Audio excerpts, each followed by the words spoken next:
जय श्री राम। श्री रामचरितमानस अरण्यकांड दोहा संख्या 11 से 20 का आज आप लोगों को श्रवण करवाने जा रहा हूँ। आप लोग ध्यानपूर्वक हृदय से श्रवण करिएगा। जो भी श्रद्धालु श्री रामचरितमानस का श्रद्धा प्रेम पूर्वक हृदय से श्रवण कर रहे हैं, मन से मनन कर रहे हैं, प्रभु श्री राम, भगवान भोलेनाथ और श्री हनुमान जी उनकी मनोरथ को अवश्य पूर्ण करेंगे। यदि उनका मनोरथ सात्विक होगा, सन्मार्गी होगा, तो आपका जो मनोरथ है अवश्य पूर्ण होगा। यदि आप गलत कार्यों के लिए मनोरथ करते हैं तो प्रभु श्री राम उसे पूर्ण नहीं करते। और कलयुग में श्री रामचरितमानस का, प्रभु श्री राम का गुणगान गाने वाले व्यक्ति का, श्रद्धावान पुरुषों का, देवियों का, श्री हनुमान जी उनकी मनोकामना को अवश्य पूर्ण करते हैं। इसलिए श्री रामचरितमानस का श्रवण और पठन कुछ भी अपने जीवन में करते रहना चाहिए। इससे आपका जीवन सार्थक होता है। सांसारिक चीज़ों में सांसारिक सुख भोग के लिए व्यक्ति संपूर्ण जीवन का त्याग कर देता है। एक तरह से सांसारिक जीवन की प्राप्ति के लिए, सुख भोग की प्राप्ति के लिए व्यक्ति अपना संपूर्ण जीवन न्यौछावर करता है और हर समय पैसे कमाने के जुगत में लगा रहता है। कौन सी सुख सुविधा आके हमारे घर के अंदर आ जाए, इसी जुगत में दिन रात वह लगा रहता है। मित्रों, इन सब से हट करके जो श्रद्धावान होते हैं, श्रीमद् भागवत गीता, श्री रामचरितमानस, श्री राम कथा, सत्संग का श्रवण करते रहते हैं, उनका जो यह जीवन है, मनुष्य जीवन है, वह सार्थक हो जाता है। इसीलिए कम से कम प्रतिदिन 1 घंटा, 2 घंटे, 24 घंटे में से 1 घंटे 2 घंटे का समय अवश्य इसके लिए निकालना चाहिए। तो मेरी भी प्रभु श्री राम जी से और श्री हनुमान जी से प्रार्थना है कि जो भी श्रद्धावान प्रेमी श्रद्धालु व्यक्ति प्रभु श्री राम को याद करते हैं, हनुमान जी का स्मरण करते हैं या किसी भी देवी देवता का स्मरण करते हुए अपना जीवन जीते हैं, उनका जो है कि मनोरथ प्रभु श्री राम अवश्य पूर्ण करें। तो चलिए शुरू करते हैं श्री रामचरितमानस का अरण्यकांड दोहा संख्या 11 से 20 का। ओम तुलसीदासाय नमः, ओम वाल्मीकाय नमः, ओम गौरीपतये नमः, ओम श्री सपत्नीकाय लक्ष्मणाय नमः, ओम श्री सपत्नीकाय शत्रुघ्नाय नमः, ओम श्री सपत्नीकाय भरताय नमः, ओम श्री हनुमते नमः। मित्रों, प्रभु श्री राम चित्रकूट से अब आगे की ओर निकल पड़े हैं और उनका ये कहना था कि अब यहाँ पर लोग काफ़ी दिन हो गए और लोग यहाँ पर पहचान चुके हैं और ऐसे में लोगों को हमसे जब मिलने आते हैं तो उनको काफ़ी दुख सहन करना पड़ता है। और उनके और भी काम थे प्रभु श्री राम जी को, जिस उद्देश्य से वनवास को धारण किए थे। तो इसके आगे अत्रि मुनि और माता सती अनसुईया से आशीर्वाद लेकर के मुनि सरभंग जी के पास जाते हैं और इस बीच में विराध राक्षस को वे मारते हैं। और इसके बाद अगस्त मुनि जी के पास जाते हैं और अगस्त मुनि जी के बाद जो है कि प्रभु श्री राम आगे बढ़ते हैं और जहाँ पर माता सीता का हरण भी होता है। और उसके आगे की कथा महाकवि तुलसीदास जी के चौपाइयों के माध्यम से श्रवण करने का हम लोग कोशिश करेंगे। कह मुनि प्रभु सुन बिनती मोरी, अस्तुति करौ कवन विधि तोरी, महिमा अमित मोरी मति थोरी, रवि सन्मुख खद्योत अजोरी। प्रिय मित्रों, रास्ते में प्रभु श्री राम अगस्त मुनि जी से मिलते हैं और भी तमाम मुनियों से मिलते हैं। मुनि कहने लगे, जब रास्ते में मुनियों से मिलते हैं तो मुनि कहने लगे कि हे प्रभु, मेरी विनती सुनिए, मैं किस प्रकार से आपका प्रार्थना करूं, किस प्रकार से आपकी वंदना करूं, किस प्रकार से आपकी स्तुति करूं। आपकी महिमा तो अपार है और मेरी विनती में आपकी महिमा समाहित नहीं हो पाती है। और चूँकि मेरी बुद्धि भी बहुत अल्प है, छोटी है। जैसे सूर्य के सामने जुगनू का उजाला दिखाया जा सकता है, जैसे सूर्य के सामने एक दीपक के रोशनी की क्या औकात होती है, उसी तरह से आपकी महिमा के आगे मेरी विनती बहुत तुच्छ है। आपके महिमा को मैं अपनी विनती में समाहित नहीं कर सकता। श्याम ताम रसदाम शरीरम जटा मुकुट परिधन मुनिचीरम पाड़िचाप सर कटितूड़ीरम नौमि निरंतर श्री रघुबीरम। कभी मुनि जी जो है कि प्रार्थना करते हैं, हे नीलकमल की माला के समान श्याम शरीर वाले, हे जटाओं का मुकुट और मुनियों के वत्कल वस्त्र पहने हुए, वत्कल वस्त्र माने मुनियों का रूप धारण किए हुए, वेश धारण किए हुए, हाथों में धनुष बाण लिए तथा कमर में तरकस कसे हुए श्री राम जी, मैं आपको निरंतर नमस्कार करता हूँ। मोह मोह विपिन घन दहन कृषानु संत सरोरुह कानन भानु निश्चर करिवरूथ मृगराज त्रातु सदा नो भव खगबाज। प्रिय मित्रों, श्री रामचरितमानस का श्रवण और पठन करने के पहले और बाद में श्री हनुमान जी से और प्रभु श्री राम जी से अवश्य क्षमा प्रार्थना कर लेनी चाहिए कि हे प्रभु श्री राम, हे हनुमान जी, यदि श्री रामचरितमानस या जो भी मैं कथा कहने जा रहा हूँ उसमें कोई त्रुटि हो तो मुझे अल्प बुद्धि मूर्ख समझकर मुझे क्षमा करिएगा। मेरी भावना गलत पढ़ने का नहीं है, लेकिन मेरी तुच्छ बुद्धि के कारण ऐसा मेरे मुंह से निकल जाता है, तो उसके लिए क्षमा करिएगा। इस चौपाई का आशय मित्रों यह है, जो मोह रूपी घने वन को जलाने के लिए अग्नि है, संत रूपी कमलों के वन के प्रफुल्लित करने के लिए सूर्य हैं, राक्षस रूपी हाथियों के समूह को पछाड़ने के लिए सिंह हैं, और भव आवागमन रूपी पक्षी के मारने के लिए बाज रूप हैं, वे प्रभु सदा सदा हमारी रक्षा करें। अरुण नयन राजीव सेवेशम सीता नयन चकोर निशेषम हर हृदय मानस बल मरालम पुनः हर हृदय मानस बाल मरालम नौमी राम उर बाहु विशालम। हे लाल, मुनि जी कहते हैं, हे लाल, कमल के समान नेत्र और सुंदर वेश वाले, सीता जी के नेत्र रूपी चकोर के चंद्रमा, शिव जी के हृदय रूपी मानसरोवर के बालहंस, विशाल हृदय और भुजा वाले श्री रामचंद्र जी, मैं आपको नमस्कार करता हूँ। प्रिय मित्रों, प्रभु श्री राम या किसी भी देवी देवता का आप नमन करते हैं तो आपकी बुद्धि चाहे जो भी हो, आपके शब्द चाहे जैसे भी हों, आपके हृदय की भावना अच्छी होनी चाहिए, आपके अंदर का भाव अच्छे होने चाहिए। शब्द बहुत मायने नहीं रखते, क्योंकि मनुष्य एक तुच्छ बुद्धि प्राणी होता है, और जो सिद्ध पुरुष नहीं होते हैं, जो सामान्य पुरुष होते हैं, वे जो है कि उनकी बुद्धि, उनके शब्द हमारे जैसे तुच्छ व्यक्तियों के लिए बहुत निम्न होते हैं।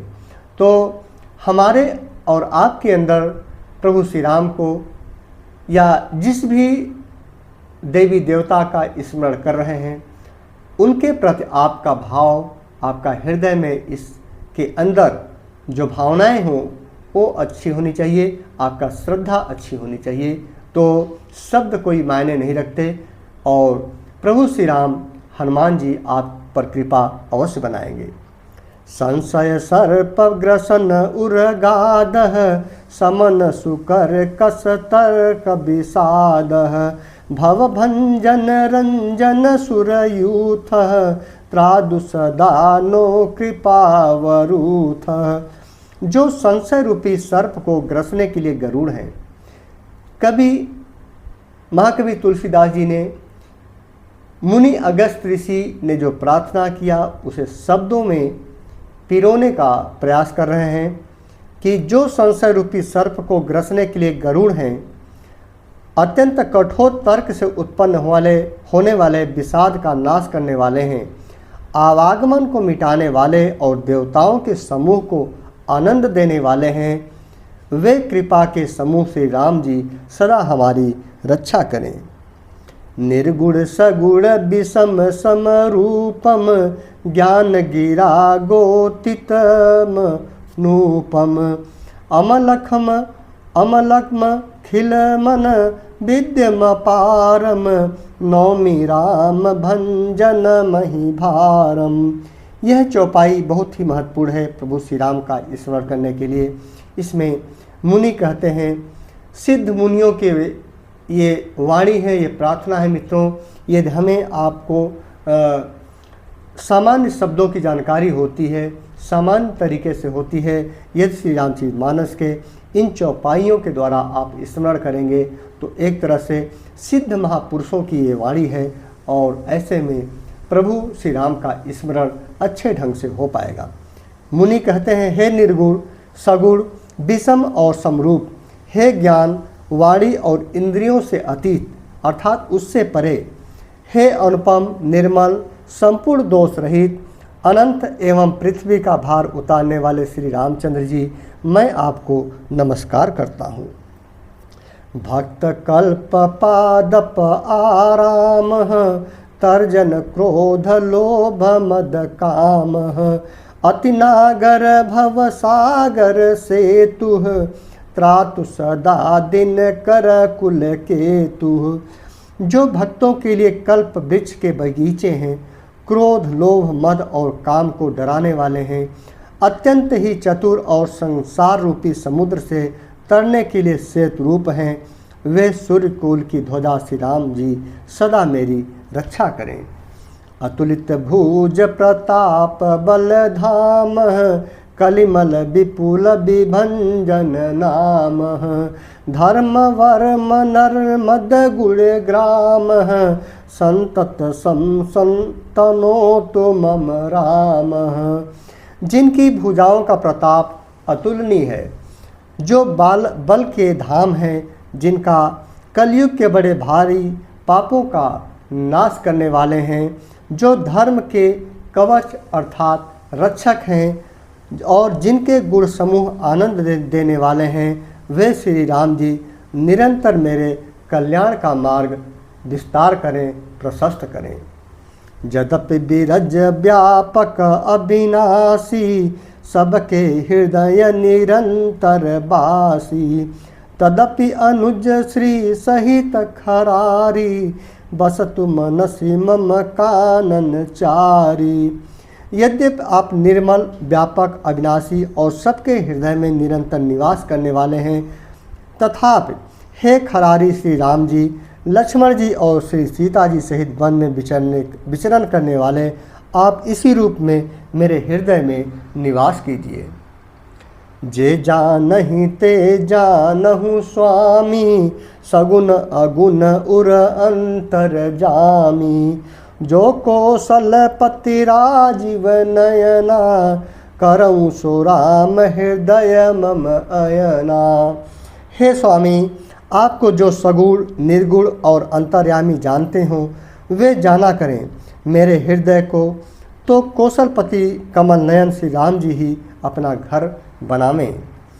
अस अभिमान जाय जनि भोरे मैं सेवक रघुपति पति मोरे सुनि मुनि बचन राम मन भाए बहुरी हरसि मुनि बर उर लाए।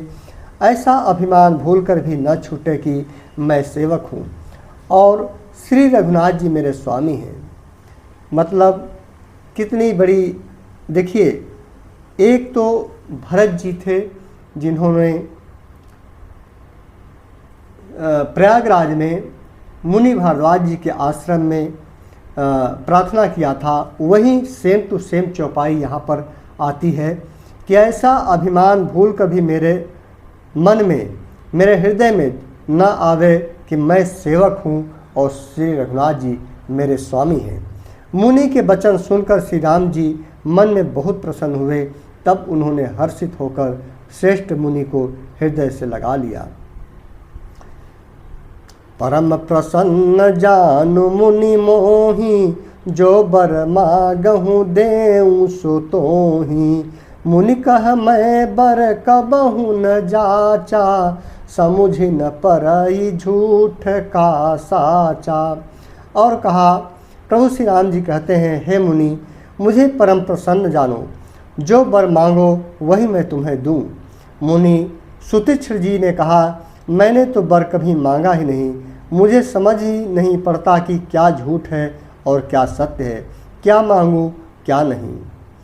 तुम्हीं नीक लागै रघुराई, सो मोहि देहु दास सुखदाई।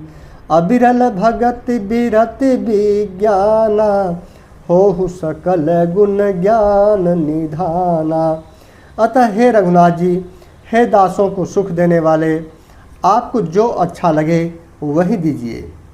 श्री राम जी ने कहा, हे मुनि, तुम प्रगाढ़ भक्ति, वैराग्य, विज्ञान और समस्त गुणों तथा ज्ञान के निधान हो जाओ। प्रिय मित्रों, आजकल कोई भी श्रद्धावान व्यक्ति या संसारी व्यक्ति जब मंदिर में जाता है तो कोई न कोई मनौती मांगता है, कोई न कोई कुछ न कुछ मांगता ही रहता है कि हे भगवान, मेरी यह इच्छा पूर्ण करिए तो मैं यह करूँगा, मेरी यह इच्छा पूरा करिए तो मैं वह करूँगा। लेकिन सच्चा भक्त और सच्चा प्रेमी भगवान का कभी भगवान से कुछ नहीं मांगता, क्योंकि एक पिता अपने पुत्र को बिना मांगे ही सब कुछ देने का यथासंभव प्रयास करता रहता है, इसलिए पिता से कुछ मांगने की आवश्यकता नहीं पड़ती। प्रभु जो दिन सो बरु मैं पावा, अब सो देहूँ मोहि जो भावा। तब मुनि बोले, प्रभु ने जो वरदान दिया वह तो मैंने पा लिया, अब मुझे जो अच्छा लगता है वह दीजिए। अनुज जान की सहित प्रभु, चाप बान धर राम। मम हिय गगन इंदु इव, बहुस सदा बसहु सदा निह काम। हे प्रभु, प्रिय मित्रों, पहले के जो मुनि होते थे बहुत ही उच्च कोटि के और चालाक भी होते थे और समझदार भी होते थे, सिद्ध पुरुष होते थे। पहले तो देखिए, मुनि जी ने कहा कि मुझे तो कुछ नहीं चाहिए, मैंने कुछ मांगा नहीं, न मुझे कुछ चाहा। आपको प्रभु जो भी इच्छा लगे, जो भी आपको पसंद हो वो आप मुझे दे दीजिए। प्रभु ने उन्हें अब देखिए दिया कि भक्ति का वरदान दिया। उसके बाद वे क्या कहते हैं कि आपने को जो अच्छा लगा तो आपने तो दे ही दिया, लेकिन मुझे जो मेरे हृदय को अच्छा लगता है अब आप वो मुझे दीजिए। कहते हैं मुनि, हे प्रभु, हे श्री राम जी, छोटे भाई लक्ष्मण जी और सीता जी सहित धनुष बाणधारी आप निष्काम स्थिर होकर मेरे हृदय रूपी आकाश में चंद्रमा की भांति सदा निवास कीजिए। मुनि कहते हैं कि जिस भेष में, जिस वस्त्र धारण धनुष के साथ में आप माता सीता और भाई लक्ष्मण के साथ इस समय हैं, उसी रूप में मेरे हृदय में विराजमान होइए और हमेशा उसी रूप को मेरे अंदर दर्शन देते रहिए। फिर प्रभु श्री राम एवमस्तु कहते हैं, एवमस्तु कर रमा निवासा, हरस चले कुंभज ऋषि पासा। बहुत दिवस गुर दर्शन पाए, भये मोहि यही आश्रम आए। तब प्रभु श्री राम जी ने एवमस्तु अर्थात ऐसा ही हो, ऐसा उच्चारण कर लक्ष्मी निवासी राम जी हर्षित होकर, आनंदित होकर अगस्त ऋषि के पास चले। तब सुतीक्ष्ण जी बोले, गुरु अगस्त जी का दर्शन पाए और इस आश्रम में आए मुझे बहुत दिन हो गए।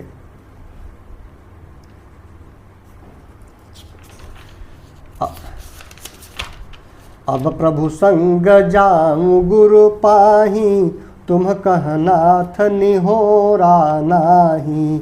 देख कृपा निधि मुनि चतुराई, लिए संग बिह से दो भाई। अब मैं प्रभु आपके साथ गुरु जी के पास चलता हूँ, इसमें हे नाथ आप पर मेरा कोई एहसान नहीं। मुनि की चतुरता देखकर कृपा के भंडार श्री राम जी ने उनको साथ लिया और दोनों भाई हंसने लगे। देखिए, ये अगस्त मुनि जी के आश्रम में जब गए प्रभु श्री राम, तो वहाँ पर एक मुनि थे सुतीक्ष्ण जी। उन्हीं के द्वारा जो है कि ये सब जो वार्तालाप अभी हो रही थी, ये अभी उन्हीं के द्वारा हो रही थी। अब प्रभु श्री राम जी अगस्त मुनि के दर्शन के लिए जो है कि चलने की प्रार्थना करते हैं। तो मुनि सुतीक्ष्ण जी मुनि सुतीक्ष्ण जी बोले, अब मैं भी प्रभु आपके साथ गुरु जी के पास चलता हूँ, इसमें हे नाथ आप पर मेरा कोई एहसान नहीं है। मुनि की चतुरता देखकर कृपा के भंडार श्री राम जी ने उनको साथ ले लिया और दोनों भाई हंसने लगे। पंथ कहत निज भगति अनुपा, मुनि आश्रम पहुँचे सुर भूपा। तुरत सुतीक्ष्ण गुरु पहि गयऊँ, कर दंडवत कहत यस भयऊँ। रास्ते में अपनी अनुपम भक्ति का वर्णन करते हुए देवताओं के राजराजेश्वर श्री राम जी अगस्त मुनि के आश्रम पर पहुँचे। सुतीक्ष्ण तुरंत ही गुरु अगस्त जी के पास गए और दंडवत करके ऐसा कहने लगे। क्या कहते हैं, नाथ कौशलाधीश कुमारा, आए मिलन जगत आधारा। राम अनुज समेत वैदेही, निस दिनु देव जपत हूँ जेहि।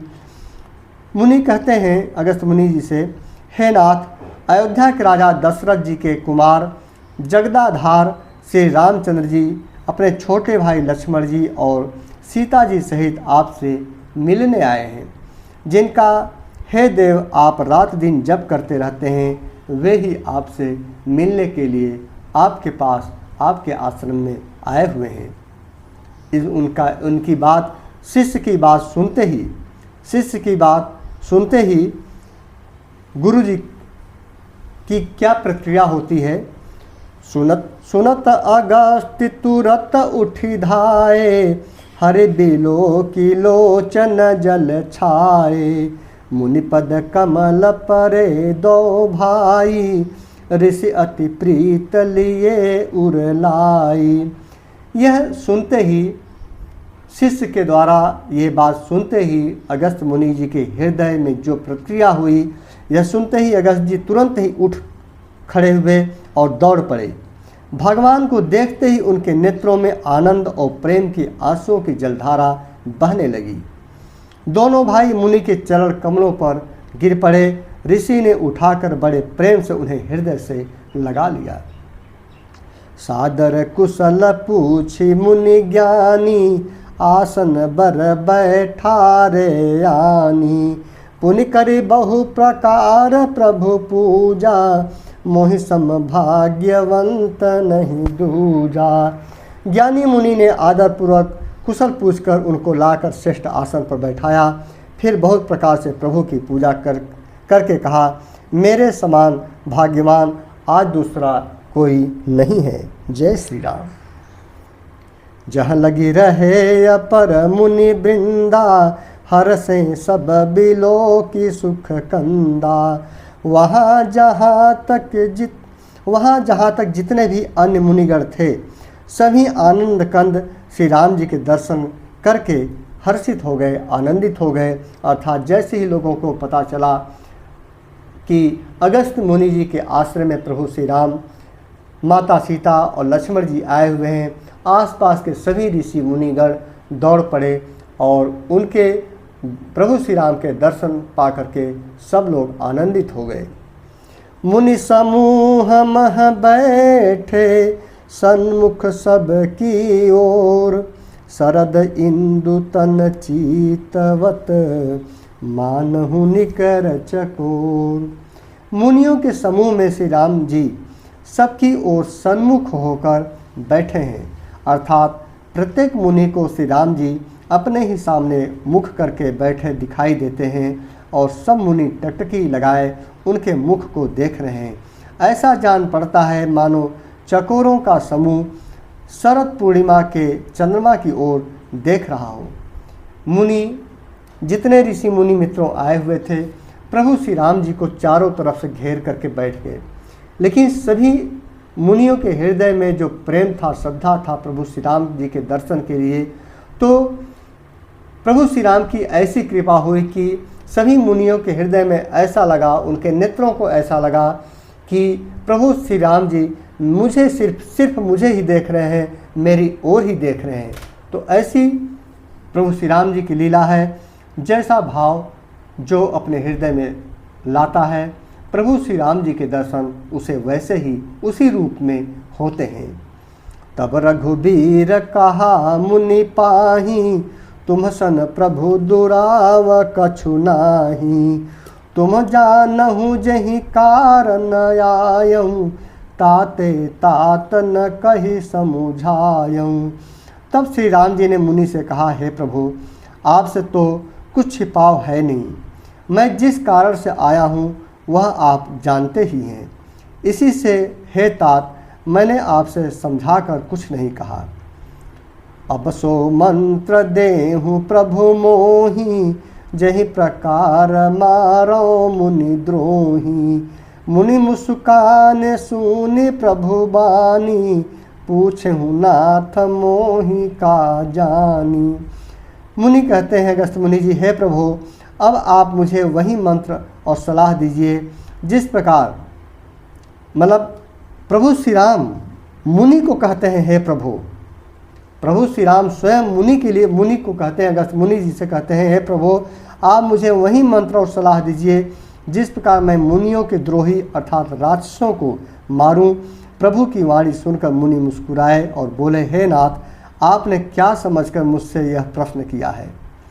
तुम्हारे भजन प्रभाव अघारी, जानऊ महिमा कछुक तुम्हारी।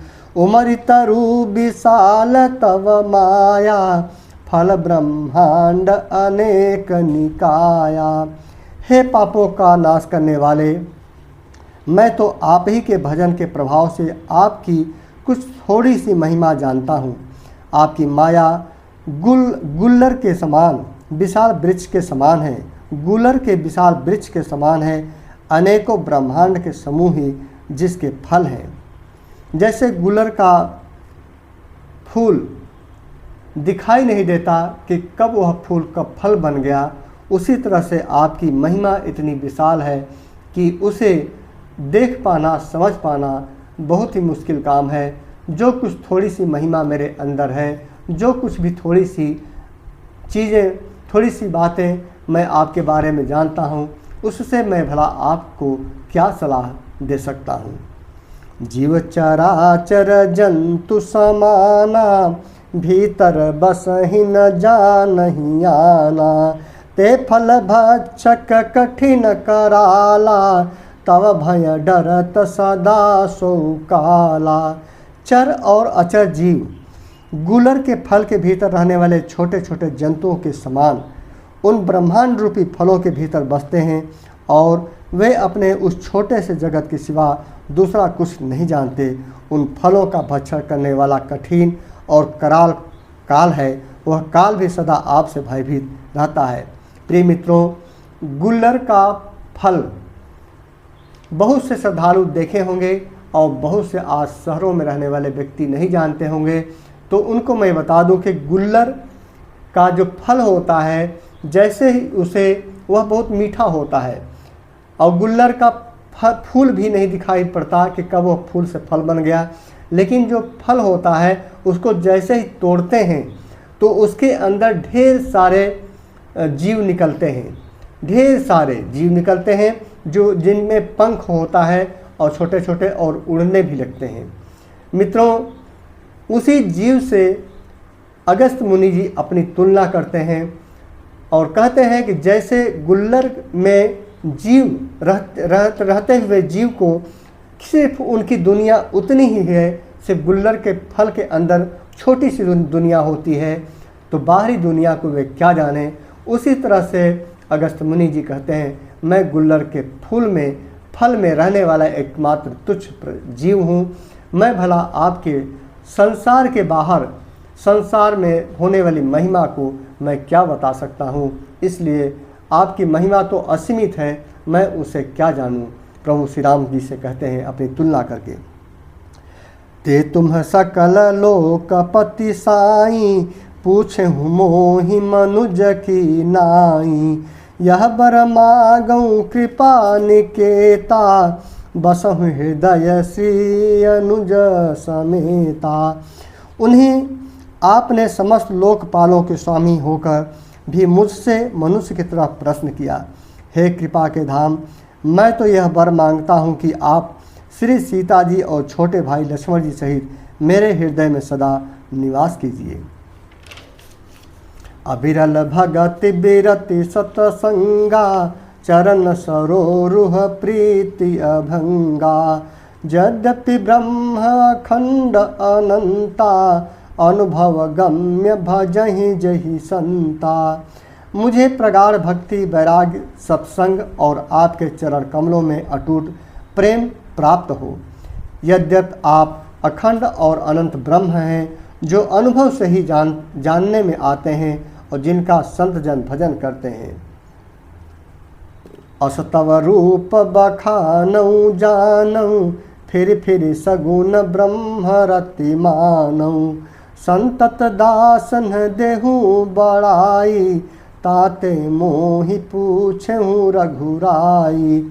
यद्यपि मैं आपके ऐसे रूप को जानता हूँ और उसका वर्णन भी करता हूँ, तो भी लौट लौट कर मैं सगुण ब्रह्म में अर्थात आपके इस सुंदर स्वरूप में ही प्रेम मानता हूँ। आप सेवकों को सदा ही बढ़ाई दिया करते हैं। इसी से हे रघुनाथ जी, आपने मुझसे पूछा है प्रभु परम मनोहर ठाऊं, पावन पंच बटी तहि नाऊं। दंडक बन पुनीत प्रभु करहूँ, उग्र साप मुनि बर कर हरहूँ। हे प्रभु, एक परम मनोहर और पवित्र स्थान है, उसका नाम है पंचवटी। हे प्रभु, आप दंडक वन को, जहाँ पंचवटी है, पवित्र कीजिए और श्रेष्ठ मुनि गौतम जी के कठोर शाप को हर लीजिए। अब अगस्त मुनि जी कहते हैं कि मैं तो एक तुच्छ प्राणी हूँ, फिर भी आप हमेशा अपने सेवकों को सम्मान देते हैं, इसीलिए आप मुझसे ये पूछ रहे हैं कि मैं कहाँ निवास करूँ। तो हे नाथ, मैं आपको एक स्थान, पवित्र स्थान बतलाता हूँ जिसका नाम पंचवटी है। हे प्रभु, और वह दंडक वन में स्थित है। तो दंडक वन में जो पंचवटी है, उस स्थान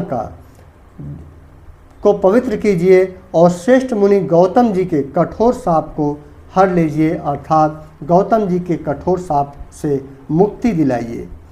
बास करहूँ तह रघुकुल राया, कीजे सकल मुनिन पर दाया।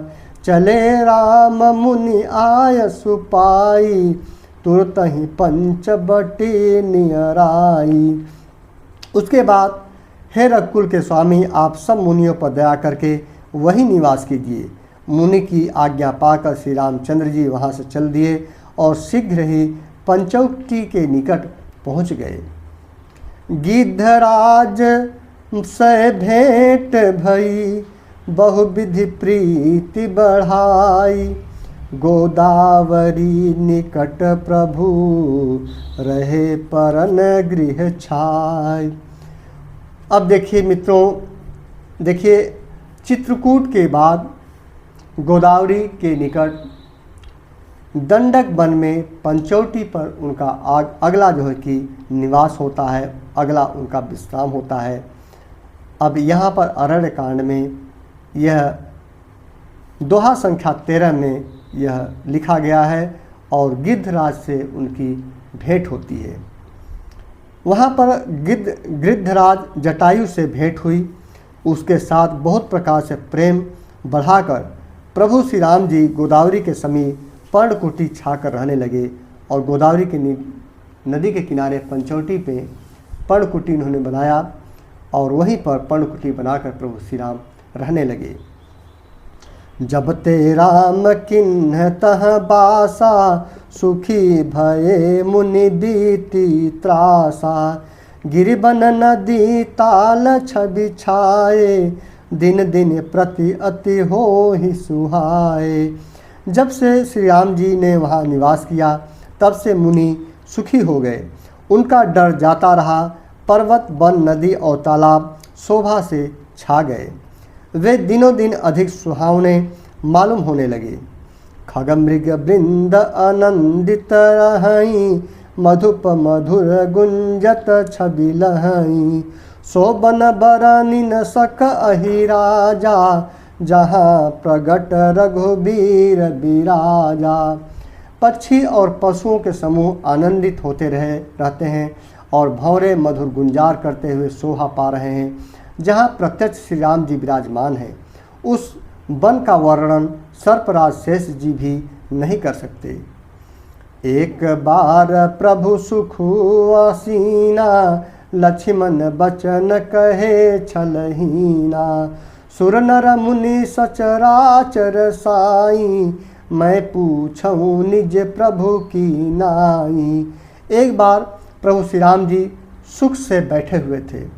उस समय लक्ष्मण जी ने उनसे छल रहित अर्थात सरल वचन कहे कि हे देवता, मनुष्य, मुनि और चराचर के स्वामी, मैं अपने प्रभु की तरह अपना स्वामी समझकर आपसे पूछता हूँ कि मोहि समुझाई कहूँ सोई देवा।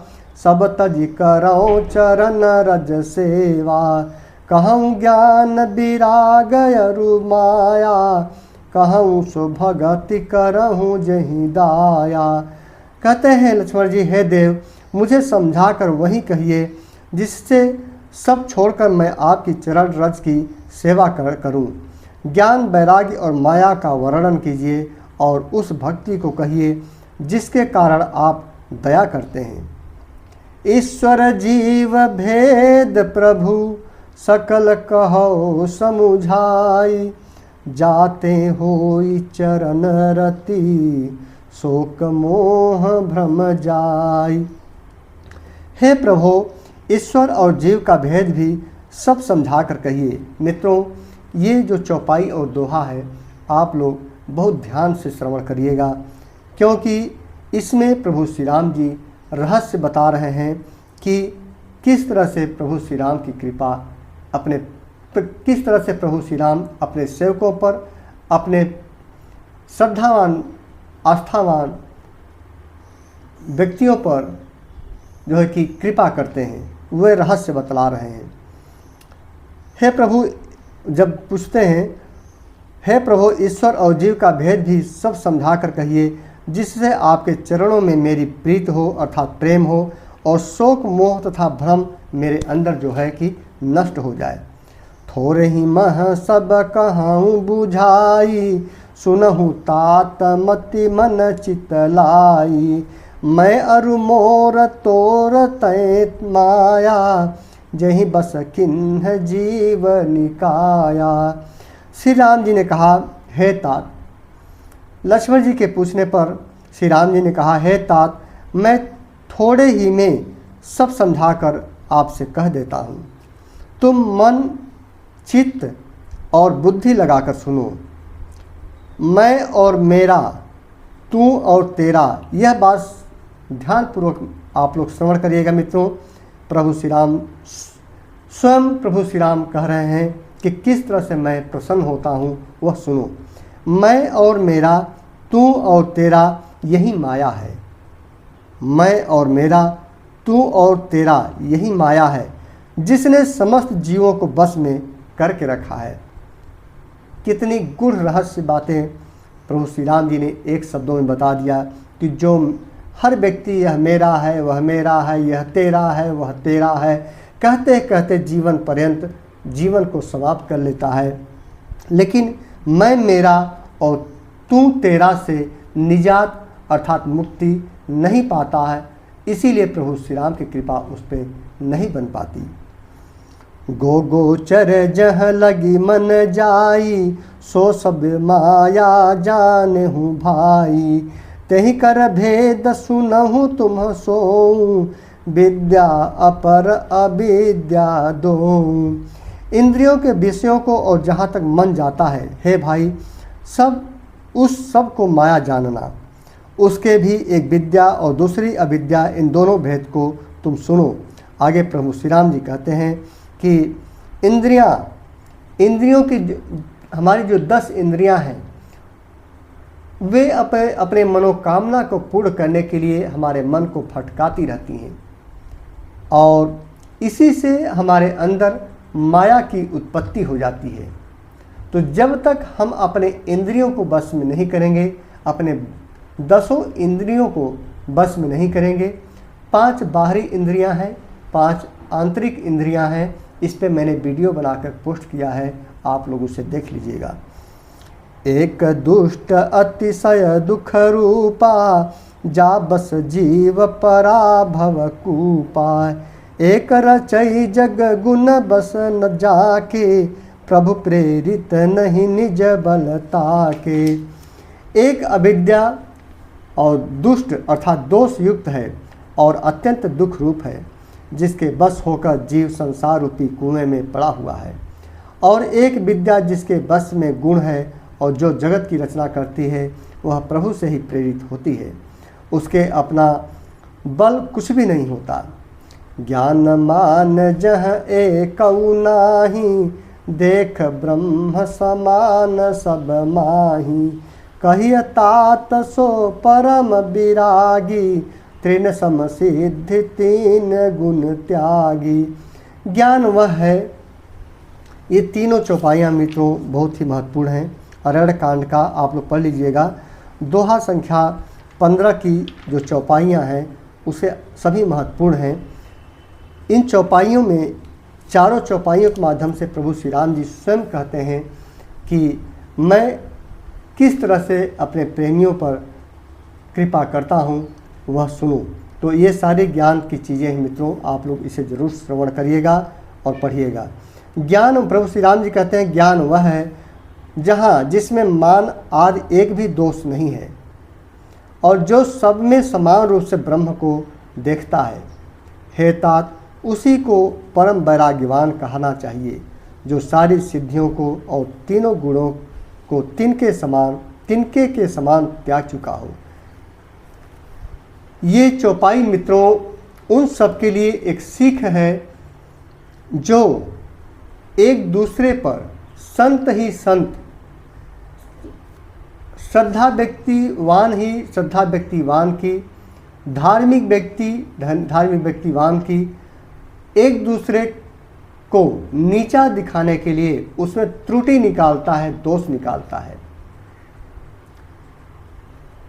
अभी कुछ दिन पहले जो भागवत कथा कहने को लेकर के जो विवाद हुआ, उस पर भी ये चौपाई बहुत सटीक बैठती है, जिसमें कहा गया है कि एक दूसरे के ऊपर आरोप लगाते हैं कि कोई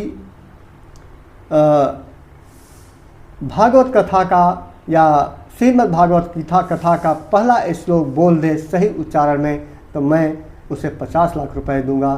तो इस तरह की तमाम चीज़ें जो व्यक्ति के अंदर अहंकार पैदा करती है, तो उसी का यह उत्तर है मित्रों।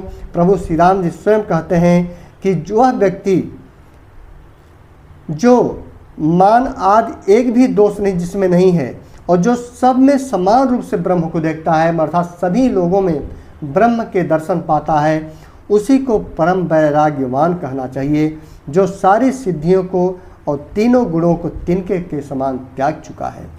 जिसमें मान, दंभ और हिंसा, जिसमें मान हो, दंभ हो, हिंसा हो, वह व्यक्ति श्रद्धावान या संत नहीं हो सकता।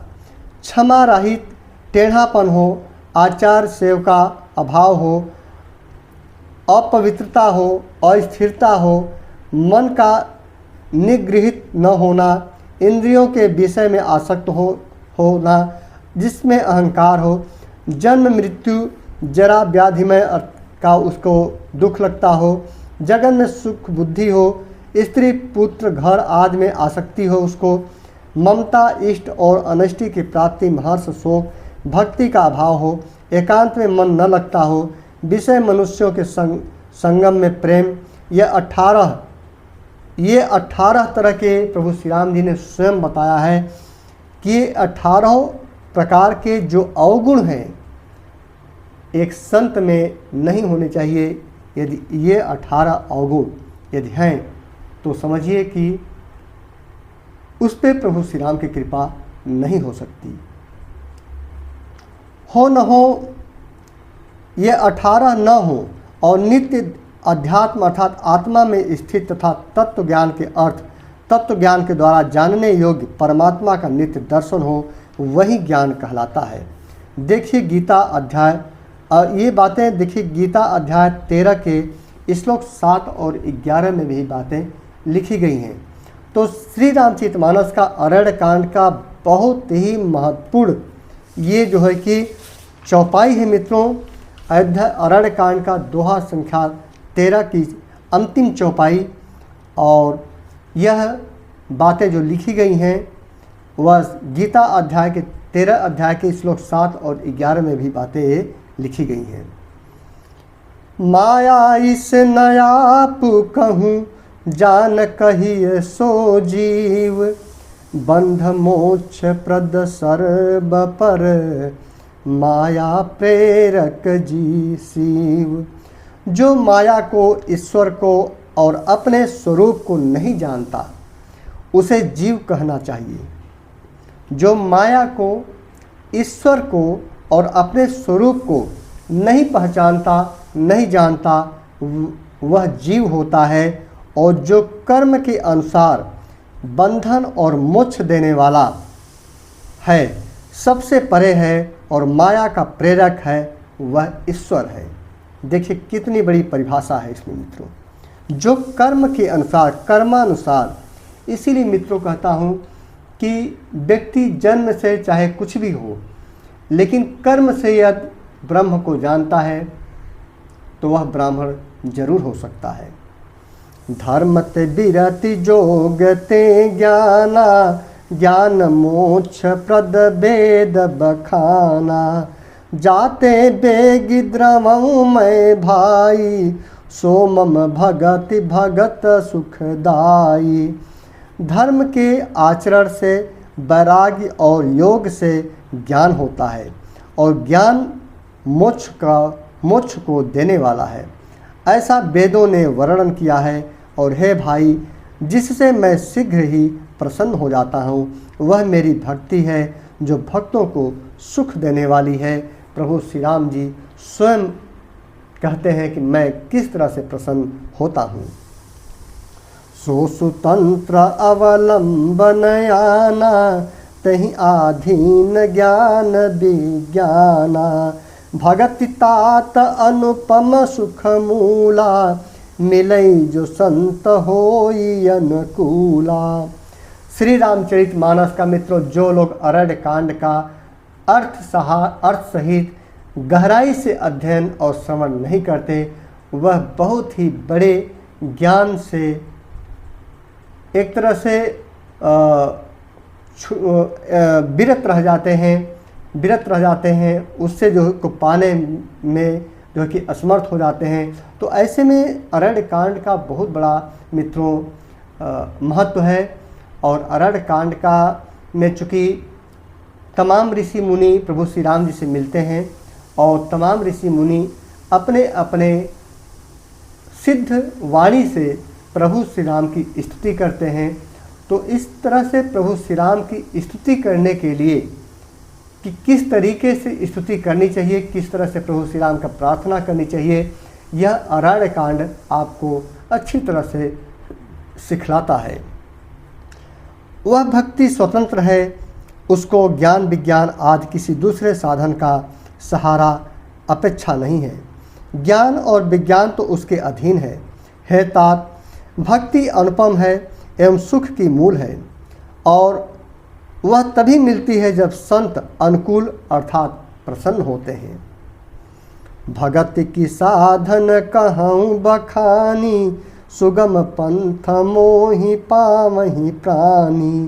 प्रथम ही विप्र चरण अति प्रीति, निज निज कर्म निरत श्रुति रीति।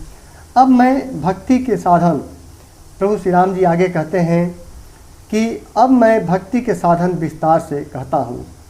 प्रिय मित्रों, श्री रामचरितमानस और श्रीमद् भागवत गीता दोनों में कोई अंतर नहीं है।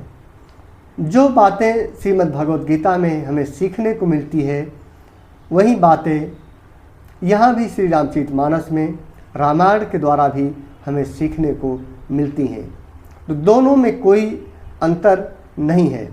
इसीलिए श्री रामचरितमानस और श्रीमद् भागवत गीता को हमारे सनातन धर्म में, हमारे हिंदू धर्म में महाकाव्य की संज्ञा दी गई है। प्रभु श्री राम जी कहते हैं कि भक्ति के साधन क्या हैं, मैं इसे अब आप लोगों से विस्तार से कहता हूँ। भक्ति एक सुगम मार्ग है। भक्ति मार्ग वह मार्ग है जिसमें ज्ञान की कोई आवश्यकता नहीं होती है। यदि कोई बुद्धिहीन व्यक्ति है, उसे ज्ञान नहीं है, सिर्फ भक्ति है, तो श्रद्धा और भक्ति और प्रेम से ही भगवान की प्राप्ति कर सकता है, अर्थात मुझको प्रसन्न कर सकता है, जिससे जीव मुझको सहज ही पा जाते हैं। अर्थात भक्ति एक सरल मार्ग है जिससे जीव मुझको सहज ही पा जाते हैं। पहले तो ब्राह्मणों के चरणों में अत्यंत प्रीत हो। देखिए, पहले तो ब्राह्मणों के चरणों में अत्यंत प्रीत हो, अर्थात ब्राह्मणों के चरणों में अत्यंत प्रेम हो, और वेद की रीत के अनुसार अपने अपने वर्णाश्रम के कर्मों में लगे रहें। देखिए, जिस यहाँ भी वर्ण व्यवस्था की ही बातें आई हैं मित्रों, कि जो भी जिस वर्ण के कर्म में जो भी व्यक्ति लगा हुआ है, उस व्यक्ति का मन हृदय उसी वर्ण के कर्म और मन में लगा रहे, इससे भी उस पर कृपा बनी रहती है। यही कर फल पुनि विषय विरागा, तब मम धर्म उपजय अनुरागा। श्रवणादिक नव भक्ति दृढ़ाही, मम लीला रति अति मन माही। इसका फल, प्रभु श्री राम जी कहते हैं कि इसका फल फिर विषयों से वैराग्य होता है। यदि कोई भी व्यक्ति भक्ति करता है, श्रद्धा करता है, तो उससे जो सांसारिक विषय हैं उससे छुटकारा मिल जाता है, वैराग्य मिल जाता है। तब छुटकारा मिलने के बाद, वैराग्य होने पर मेरे धर्म अर्थात भागवत धर्म में प्रेम उत्पन्न हो जाता है। देखिए, तब श्रवण आदि 9 प्रकार की भक्तियाँ उसमें दृढ़ होती हैं और मन में मेरी लीलाओं के प्रति अत्यंत प्रेम हो जाता है।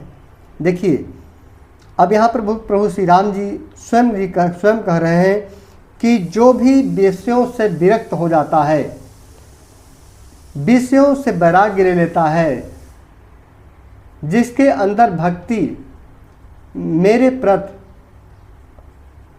प्रति अर्थात ईश्वर के प्रति अगाढ़ हो जाती है, प्रगाढ़ हो जाती है, अमिट हो जाती है, असीमित हो जाती है, तो उसके अंदर जो है कि सांसारिक विषयों के प्रति वैराग्य की उत्पत्ति हो जाती है।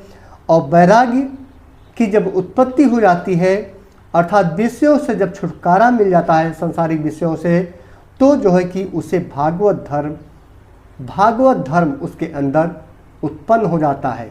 भागवत धर्म के प्रति प्रेम उत्पन्न हो जाता है, अर्थात श्रवण आदि 9 प्रकार की भक्तियाँ उसके अंदर दृढ़ हो जाती हैं। उसके मन में मेरी लीलाओं के प्रति अत्यंत प्रेम हो जाता है।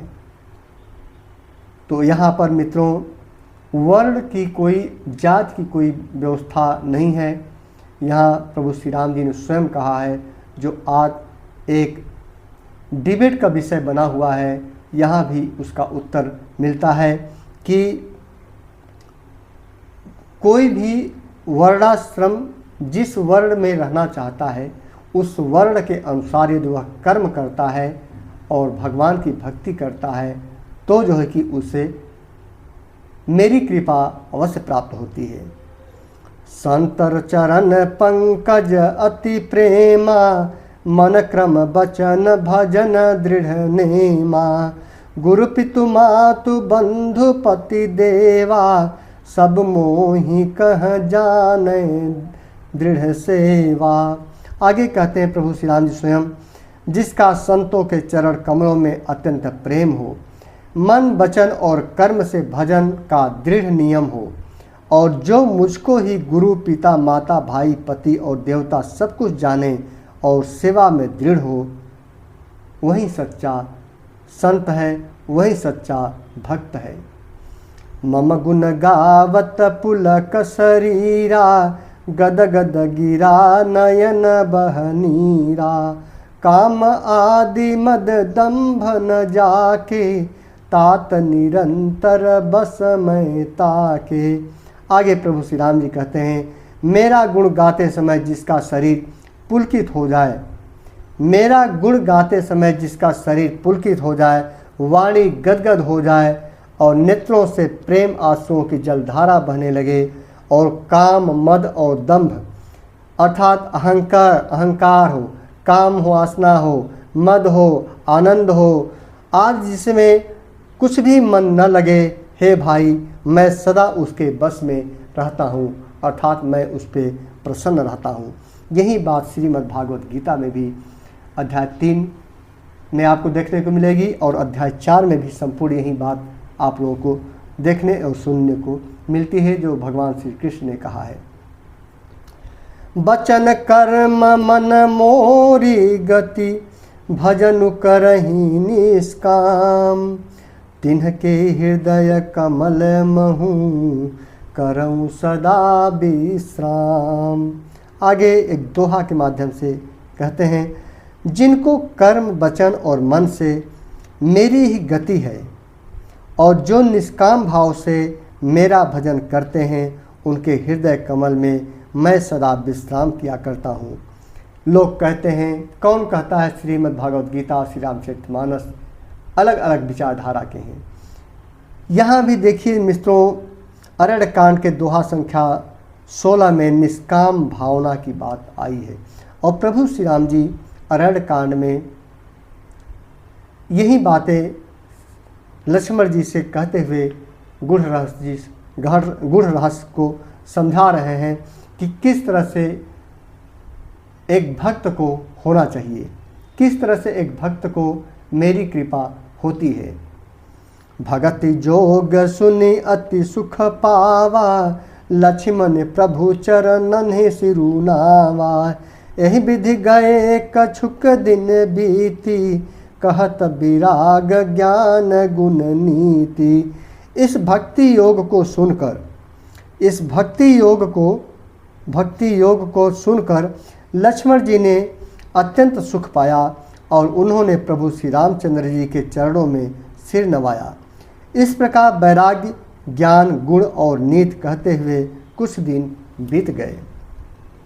सुपन खा रावण के बहिनी, दुष्ट हृदय दारुण जस अहिनी। पंचबटी सो गई एक बारा, देख बिकल भई जुगल कुमारा। प्रिय मित्रों, अब यहाँ से देखिए कहानी धीरे धीरे कथा मोड़ ले रही है, और रावण की तरफ अब यहाँ पर धीरे धीरे प्रभु श्री राम का जो जिस कर्म के लिए, जिस कार्य के लिए आए हुए हैं, वह यहाँ पर कथा मोड़ ले रही है, जो दोहा संख्या 17 अरण्य कांड से ये मोड़ लेती है। सुपर्णखा नामक रावण की एक बहन थी, आप सब लोग जानते हैं, जो नागिन के समान भयानक और दुष्ट हृदय वाली थी। वह एक बार पंचवटी गई और दोनों राजकुमारों को देखा और काम से पीड़ित हो गई, अर्थात उनको पाने के लिए उनके मन, उनका हृदय उसका मचलने लगा कि किसी भी तरह से इन सुकुमारों को मैं पाऊं। भ्राता पिता पुत्र उरगारी, पुरुष मनोहर निरखत नारी। होई बिकल सक मन ही न रोकी, जिमि रबि मणि द्रव रबे ही बिलो की। काक भुसुंडी जी कहते हैं, हे गरुड़ जी, शूर्पणखा जैसी राक्षसी धर्म ज्ञान शून्य कामांध स्त्री मनोहर पुरुष को देखकर, अच्छे सुंदर पुरुष को देखकर, चाहे वह भाई पिता पुत्र ही क्यों न हो, विकल हो जाती है और मन को नहीं रोक सकती। ये राक्षसियों का गुण था मित्रों कि वह रिश्तों को नहीं निभाती, चाहे वह भाई हो, बहन हो, चाहे कोई भी हो, वह नहीं रोकती। चाहे उनके बीच में भाई पितृ पुत्र कुछ भी जो है कि उनके काम वासना के आगे कुछ भी नहीं टिकता है। जैसे सूर्य कांतमणि सूर्य को देखकर द्रवित हो जाती है, ज्वाला से पिघल जाती है, उसी तरह से इनके गुण होते हैं।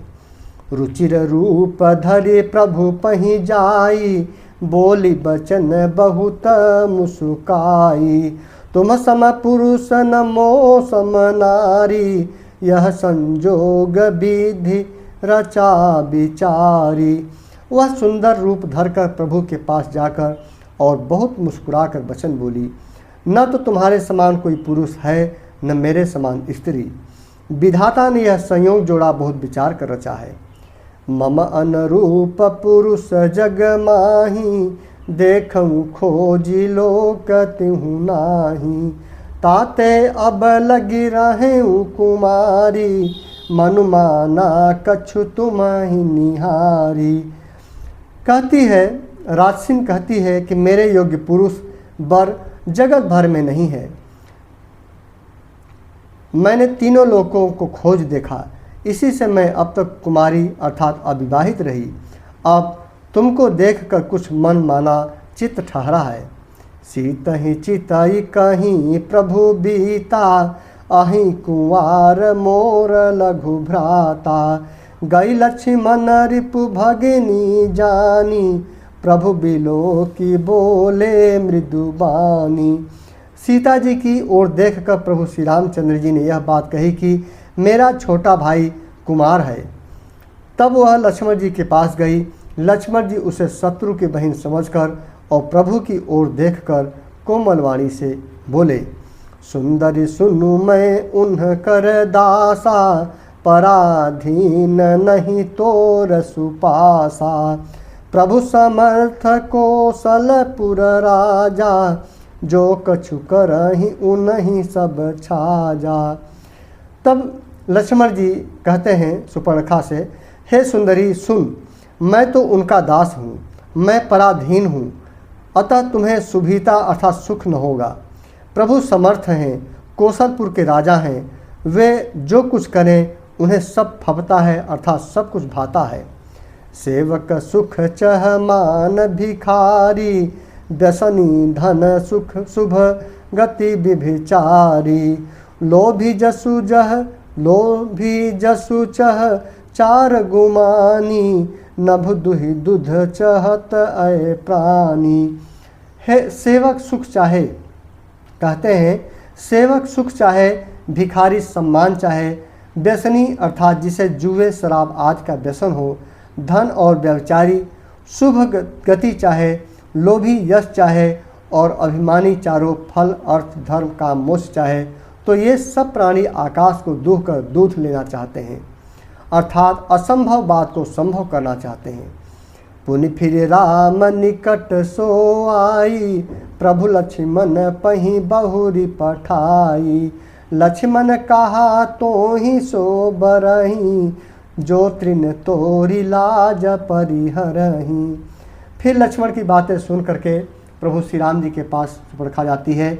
वह लौट कर फिर श्री राम जी के पास आती है फिर से, तो प्रभु ने फिर उसे लक्ष्मण जी के पास भेज दिया। लक्ष्मण जी ने कहा, तुम्हें वही बरेगा जो लज्जा को तृण तोड़कर अर्थात प्रतिज्ञा करके त्याग देगा, अर्थात जो निपट निर्लज्ज होगा। फिर लक्ष्मण जी की बातें सुन करके आगे क्या करती है, क्योंकि लक्ष्मण जी ने बहुत ही कठोर बातें कह दी कि तुम्हें वही बरेगा अर्थात तुमसे वही शादी करेगा जिसके अंदर लज्जा नहीं होगी और लज्जा को त्याग देगा। जो निर्लज्ज होगा वही तुमको वरण करेगा, वही तुमसे शादी करेगा। लक्ष्मण की कठोर बातें सुन करके सुपर्णखा के अंदर क्या प्रक्रिया हुई सुनिए। तब खिसियानी राम पही गई, रूप भयंकर प्रगटत भई। सीतहि सभय देखी रघुराई, कहा अनुज सन शयन बुझाई। तब वह गुस्सा करके, खिसिया करके, क्रोध होकर के श्री राम जी के पास गई और उसने अपना भयंकर रूप प्रकट किया। सीता जी को भयभीत देखकर श्री रघुनाथ जी ने लक्ष्मण जी को इशारा देकर कहा। चूँकि जब सुपर्णखा अपने असली रूप, भयानक रूप में आई तो सीता जी उसे देखकर डर गई और सीता जी को डर को समाप्त करने के लिए रघुनाथ जी, प्रभु श्री राम जी ने लक्ष्मण जी को इशारा किया।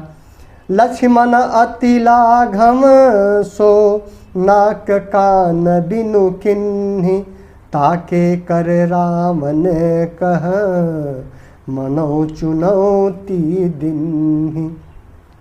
लक्ष्मण जी ने बड़ी फुर्ती से उसको बिना नाक कान के कर दिया, मानो उसके हाथ रावण को चुनौती दी हो। नाक कान बिनु भई बिकरारा, जनु स्रव सै लगे रुकै धारा। खरदूषण पही गई बिल पाता, धिग धिग तव पौरुष बल भ्राता। बिना नाक कान के वह विकराल हो गई।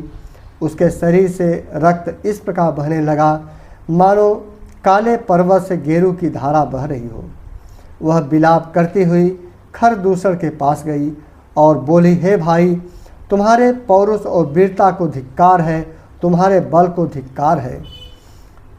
तही पूछा सब कहसी बुझाई, जातु धान सुनि सेन बनाई। धाये निशिचर निकर बरू था, जनु सपक्ष का जल गिरि जूथा। उन्होंने पूछा, तब पर सुपर्णखा ने सब समझा कर कहा। सब सुनकर राक्षसों ने सेना तैयार की। राक्षस समूह झुंड के झुंड दौड़े, मानो पंख धारी काजल के पर्वतों का झुंड हो। नाना बाहन नाना कारा, नाना युद्ध धर घोर अपारा। सुपर्णखाया गे करी लीनी, अशुभ रूप श्रुति नासाहीनी। तब सुपर्णखा की बातें सुन करके सभी जो राक्षस थे, जो वहाँ के उसके भाई सुपर्णखा के, तो सभी लोगों ने मिल करके उस पर चढ़ाई करने के लिए, प्रभु श्री राम पर चढ़ाई करने के लिए वे अनेकों प्रकार की सवारियों पर चढ़े हुए तथा अनेकों आकार सूरतों के हैं, वे अपार हैं और अनेकों प्रकार के असंख्य भयानक हथियार धारण किए हुए हैं। उन्होंने नाक कान कटी हुई अमंगल रूपिणी सुपर्णखा को आगे कर लिया और उसकी रास्ते की ओर बढ़ चले। असगुन अमित हो ही भयकारी, गनहीन मृत्यु बेबस सब झारी। गरजहि तरजहि गगन उड़ाही, देखु कटुक भट अति हरसाही। अनगिनत भयंकर अशकुन हो रहे हैं, परंतु मृत्यु के बस होने के कारण वे सब के सब उनको कुछ गिनते ही नहीं। गरजते हैं, ललकारते हैं और आकाश में उड़ते हैं। सेना देखकर योद्धा लोग बहुत ही हर्षित होते हैं। को कह जियत धरहूँ दो भाई, धरि मारहूँ तियलेहूँ छड़ाई। धुरीपुरी नभ मंडल रहा, राम बोलाई अनुज सन कहा। कोई कहता है दोनों भाइयों को जीता ही पकड़ लो, पकड़कर मार डालो और स्त्री को छीन लो। आकाश मंडल धूल से भर गया। तब श्री राम जी ने लक्ष्मण जी को बुलाकर उनसे कहा, लय जान की जाहूँ गिरी कंदर, आवा निशिचर कटुक भयंकर। रहूँ सजग सुने प्रभु कै बानी, चले सच सहित श्री सरधनु पानी।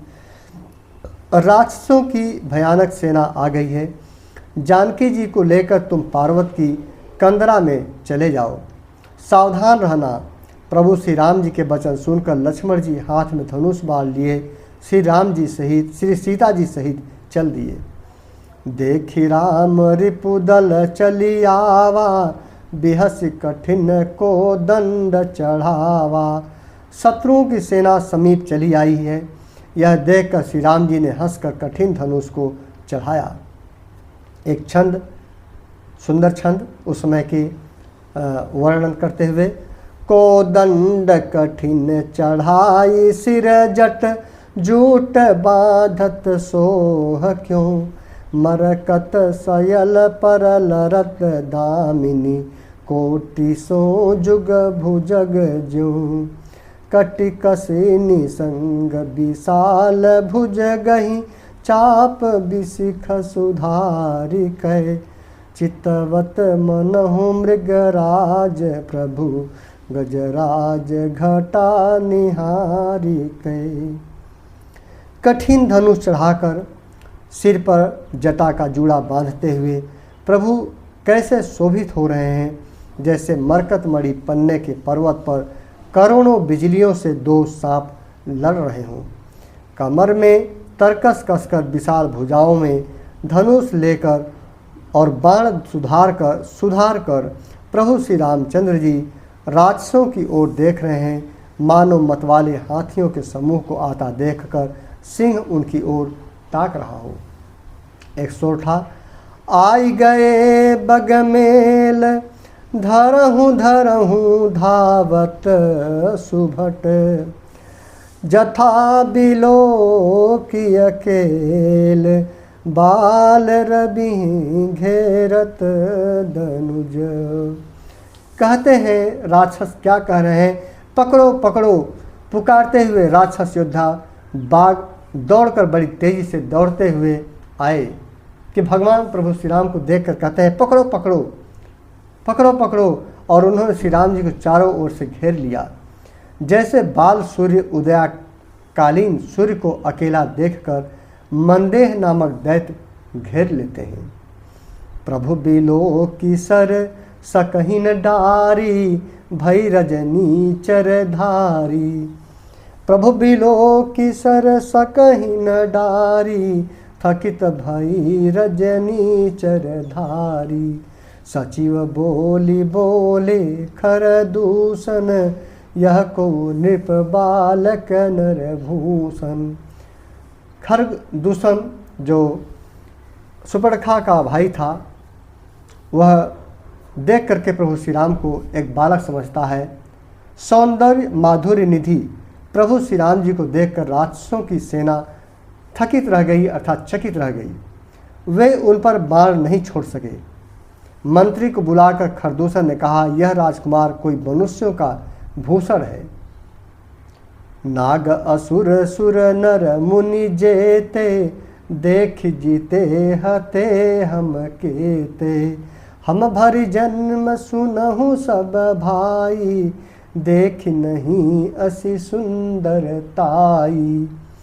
जितने भी नाग असुर देवता मनुष्य और मुनि हैं, उनमें से हमने न जाने कितने ही देखे, जीते और मार डाल रहे हैं। पर ये सब भाइयों सुनो, पर है भाइयों सब सुनो, हमने जन्म भर में ऐसी सुंदरता कहीं नहीं देखी है।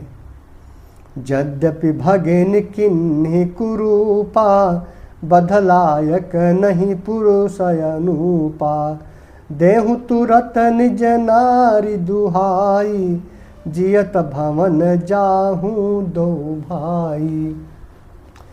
यद्यपि इन्होंने हमारी बहन को कुरूप कर दिया, तथा ये अनुपम पुरुष वध करने की योग्य नहीं है।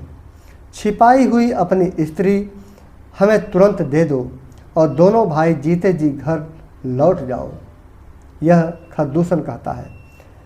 मोर कहाँ तुम तहि सुनामहूँ, तासु बचन सुनि आतुर आमहूँ, दूतन कहाँ राम सन जाई, सुनत राम बोले मुस्काई।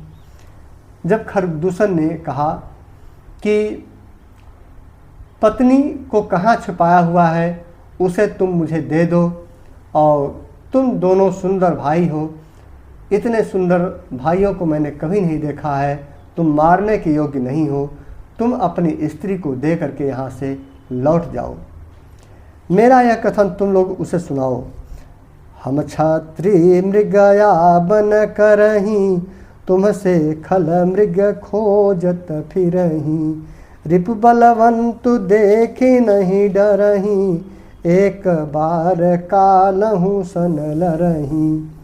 प्रभु श्री राम खरदूषण के बात को सुन करके श्री राम जी हंसते हैं और कहते हैं कि हम छत्री हैं, वन में शिकार करते हैं और तुम्हारे सरीखे, तुम्हारे जैसे दुष्ट पशुओं को तो ढूंढते फिरते रहते हैं। हम बलवान शत्रु को देखकर डरते नहीं हैं, लड़ने को आवे तो एक बार तो हम काल से भी लड़ सकते हैं। यद्यपि मनुज दनुज कुल घालक, मुनिपालक खल सालक बालक।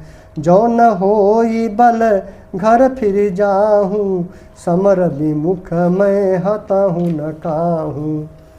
मित्रों, आगे कहते हैं प्रभु श्री राम जी, यद्यपि हम मनुष्य हैं, परंतु दैत्य कुल का नाश करने वाले और मुनियों की रक्षा करने वाले हैं। हम बालक हैं, परंतु हैं दुष्टों को दंड देने वाले। यद्यपि बल न हो तो घर लौट जाओ, संग्राम में पीठ दिखाने वाले किसी को मैं नहीं मारता। रण चढ़ी कर प्रभु श्री राम जी खरदूषण से कहते हैं कि तुम्हारे पास लड़ने की क्षमता न हो, तुम्हारे पास शक्ति न हो, बल न हो, तुम मुझसे मत लड़ो, कोई बात नहीं, तुम घर चले जाओ। हम लोग पीठ दिखाने वाले से युद्ध नहीं करते। रण चढ़ी करिय कपट चतुराई, रिपु पर कृपा परम कदराई। दूत न जाई तुरत सब कहूँ, सुनि खरदूषण उर अति दहूँ। प्रभु श्री राम जी की बातें सुन करके क्या आगे होता है? रण में चढ़ आकर कपट चतुराई करना। प्रभु श्री राम जी आगे कहते हैं कि रण में चढ़ आकर के कपट चतुराई करना और शत्रु पर कृपा करना, दया दिखाना तो बड़ी भारी कायरता है। दूतों ने लौटकर तुरंत सब बातें कहीं, जिन्हें सुनकर खरदूषण का हृदय अत्यंत जल उठा। वह क्रोध से भभक उठा और युद्ध करने के लिए तत्पर हो गया। एक छंद के माध्यम से उस समय के भावनाओं को यहाँ पर व्यक्त किया गया है। उर दहेऊ कहेऊ की धरहूँ धाये, बिकट भट रजनी चरा। सर चाप तोमर शक्ति सुल, कृपान पारिघ परसु धरा। प्रभु किन्हि धनुष टकोर प्रथम, कठोर घोर भयावह। भये बधिर व्याकुल जातु धान, न ज्ञान तेहि अवसर रहा। खरदूषण का हृदय जल उठा। तब उन्होंने कहा, पकड़ लो, कैद कर लो। प्रभु श्री राम को कहा कि कैद कर लो इसको। यह सुनकर भयानक राक्षस योद्धा बाण, धनुष, तोमर, शक्ति, सांग, शूल, बर्छी, कृपाण, कटार, पारिग और फरसा धारण किए हुए दौड़ पड़े।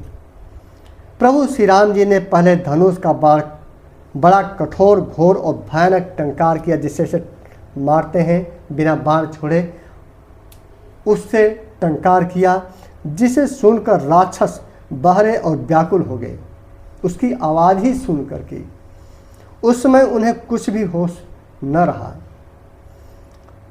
सावधान हुई धाये जानी, सबल आरती।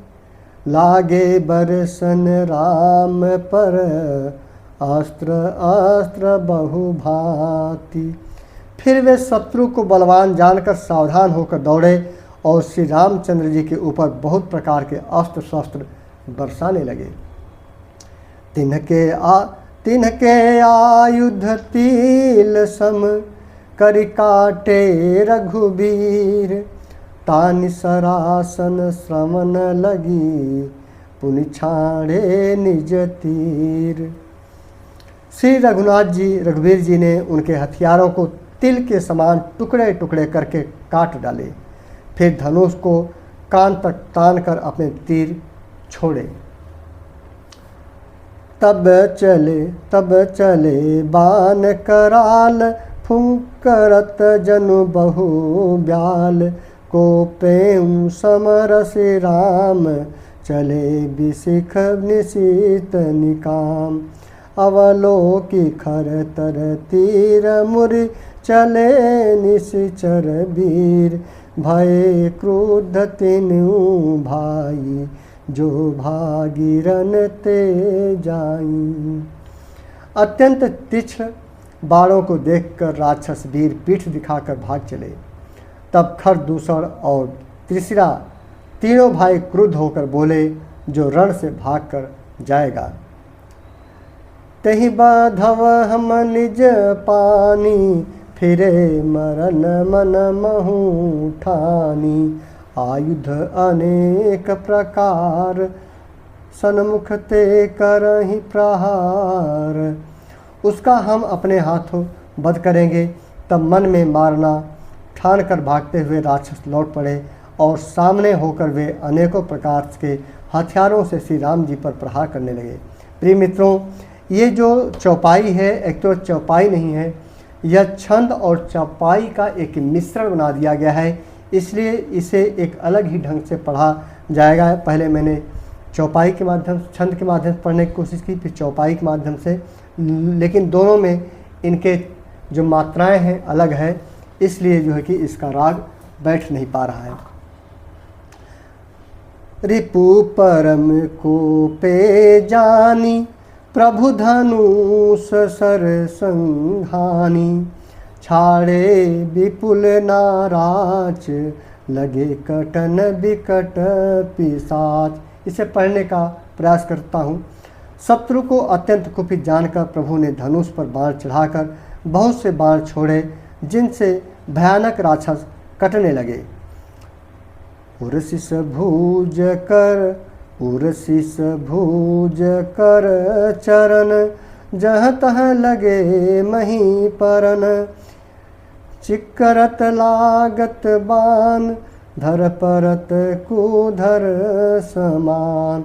इधर सोरठा की तरह पढ़ा जाए तो कुछ सटीक बैठेगा। उनकी छाती, सिर, भुजा, हाथ और पैर जहाँ तहाँ पृथ्वी पर गिरने लगे। बाण लगते ही वे हाथी की तरह चिंघाड़ते हैं। उनके पहाड़ के समान धड़ कट कट कर गिर रहे हैं। भटकटत तन सत खंड, पुनि उठत करी पाषंड। नभ उड़त बहुभुज मुंड, बिनु मौलि धावत रुंड। योद्धाओं के शरीर कटकर सैकड़ों टुकड़े हो जाते हैं। वे फिर माया करके उठ खड़े होते हैं। आकाश में बहुत सी भुजाएं और सिर उड़ रहे हैं तथा बिना सिर के धड़ दौड़ रहे हैं। खग कंक काक श्रृगाल, कटकटही कठिन कराल। चील या क्रौच, कौवे आदि पक्षी, सियार कठोर और भयंकर कट कर शब्द कर रहे हैं। एक छंद। कटकंटही जुबंग, जुम्बक भूत प्रेत पिशाच खर पर संचही। बेताल वीर कपाल ताल, बजाई जोगिन नंचही। रघुबीर बान प्रचंड खंडही। भटन के उर भूज सिरा, जहाँ तहाँ परही उठिल रही धर। धरु धुरु करही भय कर गिरा। सियार कटकटाते हैं, भूत प्रेत और पिशाच खोपड़ियाँ बटोर रहे हैं अथवा खप्पर भर रहे हैं। वीर बैताल खोपड़ियों पर ताल दे रहे हैं और योगिनियाँ नाच रही हैं। श्री रघुवीर के प्रचंड बाण योद्धाओं के वक्ष, स्थल, भुजा और सिरों के टुकड़े टुकड़े कर डालते हैं। उनके धड़ जहाँ तहाँ गिर पड़ते हैं, फिर उठते और लड़ते हैं और पकड़ो पकड़ो का भयंकर शब्द करते हैं। अंतावरी गही उड़त गीध, पिशाच कर गही धावही। संग्रामपुर बासी, मनहु बहु बाल गुड़ी उड़ावही। मारे पछारे उर बिदारे, विपुल भट कहरत परे। अवलोकी निज दल विकल भट, तिसिरा दिखर दूषण फिरे। अंतड़ियों के एक छोर को पकड़कर गिद्ध उड़ते हैं और उन्हीं का दूसरा छोर हाथ से पकड़कर पिशाच दौड़ते हैं। ऐसा मालूम होता है मानो संग्राम रूपी नगर के निवासी बहुत से बालक पतंग उड़ा रहे हों। अनेकों योद्धा मारे और पछाड़े गए। बहुत से जिनके हृदय विदृढ़ हो गए हैं पड़े कराह रहे हैं। अपनी सेना को व्याकुल देखकर तीसरा और खरदूषण आदि योद्धा श्री राम जी की ओर मुड़े। सरशक्ति तोमर परशुशूल, कृपान ये कहीं बारही, करिकोप श्री रघुबीर पर, अगणित निशाचर डारही। प्रभु निमिष महु रिपु सर निवारी, पचारी डारे सायका, दस दस बिसखुर माझ मारे, सकल निश्चर नायका। अनगिनत राक्षस क्रोध करके बाण, शक्ति, तोमर, फरसा, शूल और कृपाल एक ही बार में श्री रघुवीर पर छोड़ने लगे। प्रभु ने पल भर में शत्रुओं के बाणों को काटकर ललकार कर उन पर अपने बाण छोड़े। सब राक्षस सेनापतियों के हृदय में 10-10 बाण मारे। मही परत उठी भट, फिरत मरतन करत माया यति घनी, सुर डरत 14 सहस प्रेत, विलोकिये कयावध धनी। सुर मुनि सभय प्रभु देखी माया, नाथ यति कौतुक करो, देखहि परस पर राम करी, संगाम रिपुदल लरी मर्यो। योद्धा पृथ्वी पर गिर पड़ते हैं, फिर उठकर भिड़ते हैं, मरते नहीं, बहुत प्रकार से अतिशय माया रचते हैं। क्योंकि राक्षसों में मित्रों यह शक्ति होती थी उस समय कि यदि किसी राक्षस को एक बार मार दिया जाता था तो फिर अपनी शक्ति से वह दोबारा जीवित हो जाता था। तो देवता यह देखकर डरते हैं कि प्रेत अर्थात राक्षस 14,000 हैं और अयोध्यानाथ श्री राम जी अकेले हैं। देवता और मुनियों को भयभीत देखकर माया के स्वामी प्रभु ने एक बड़ा कौतुक किया, अर्थात एक बड़ी लीला की, जिसमें शत्रुओं की सेना एक दूसरे को राम रूप देखने लगी और आपस में ही युद्ध करके लड़ मरी।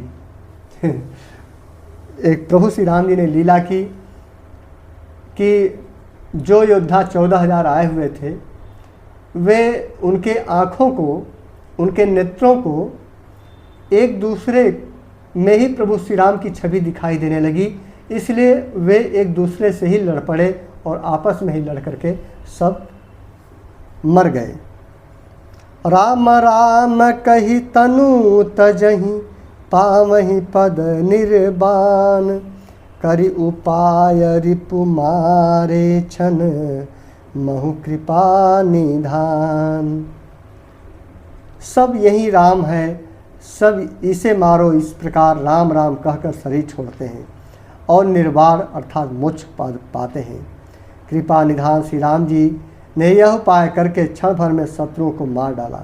देखिए प्रभु की लीला, सबको मुक्ति देना था तो उन्होंने चूँकि दूसरे ही बहाने श्री राम राम कहलाया, इसीलिए मरते समय आज भी हिंदुओं में राम नाम जपने की परिपाटी है कि राम नाम जपा जाता है। तो राम नाम जपने की परिपाटी आज भी है हिंदुओं में और राम नाम का जप किया जाता है। तो मरते समय राक्षस भी जब राम नाम का जप करते हुए मरते हैं तो उनको भी मोक्ष की प्राप्ति हो जाती है।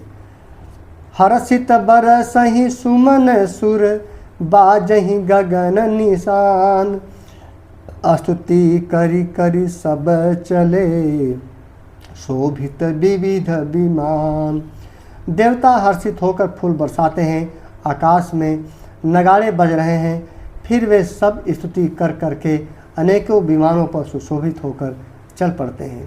प्रिय मित्रों, यहाँ पर श्री रामचरितमानस का अरण्यकांड का दोहा संख्या 20 संपन्न होता है और इन दोहों से हमें ये सीख मिलती है मित्रों कि जब एक राक्षस योनि के लोग भी यदि प्रभु श्री राम का स्मरण करते हुए मोक्ष को प्राप्त हो जाते हैं, तो ऐसे में जब कोई साधारण मनुष्य श्रद्धा प्रेम पूर्वक प्रभु श्री राम को स्मरण करता है, उससे प्रेम करता है, तो उनकी कथाओं की, उनकी लीलाओं को श्रवण करता है, तो उनको मोक्ष क्यों नहीं मिलेगा। तो इसीलिए प्रभु श्री राम का स्मरण करें, उनसे प्रेम करें, अपने हृदय में श्रद्धा रखें, भक्ति रखें। अवश्य ही प्रभु श्री राम की कृपा और श्री हनुमान जी की कृपा आप पर बनी रहेगी। जय श्री राम।